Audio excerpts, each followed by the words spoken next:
Hi అందరికీ. మధ్యాహ్నము 1 గంట అయింది. నా కోడలు ఆకలి అంటే ఫ్రైడ్ రైస్ చేసిన. తను ఆఫీస్ కాల్లో ఉందని నేనే వేసుకొచ్చి ఇచ్చా. ఇద్దరం కలిసి అన్నం తిన్నాము. తిన్న తర్వాత నీకు ఒకటి నేర్పిస్తా అత్తమ్మ అన్నది. మరి ఏం నేర్పిస్తుందో ఏమో. పొద్దున్నే నేను ఇంట్లో పని చేసుకుంటా, నా కోడలు ఆఫీస్ పని చేసుకుంటుంది. అది అయిన తర్వాత ఫ్రీ టైంలో రీల్స్ చేస్తాం. ఆఫీస్ టైంలో ఆమెకు ఆకలి అయినా కూడా ఆడ వర్క్ చేయాలని అన్నం గురించే పట్టించుకోదు. అందుకని ఇంకా నేను చేసి ఇచ్చాను. ఈరోజు ఎగ్ తినాలనిపించింది, అందుకే ఎగ్ ఫ్రైడ్ రైస్ చేసిన. మేము తింటే సరిపోతుందా? మా విష్ణు తినాలి, మా నక్సు తినాలి. అందుకే వాళ్ళకి ఫుడ్ పెట్టాను. వాళ్ళకి ఫుడ్ పెట్టి ఇలా కూర్చున్నా, అంతే నా కోడలు పిలిచింది.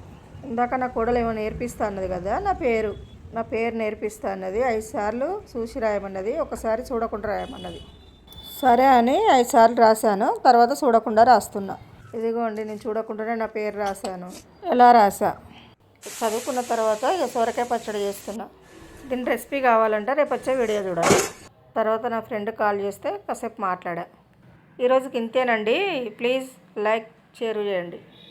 సబ్స్క్రైబ్.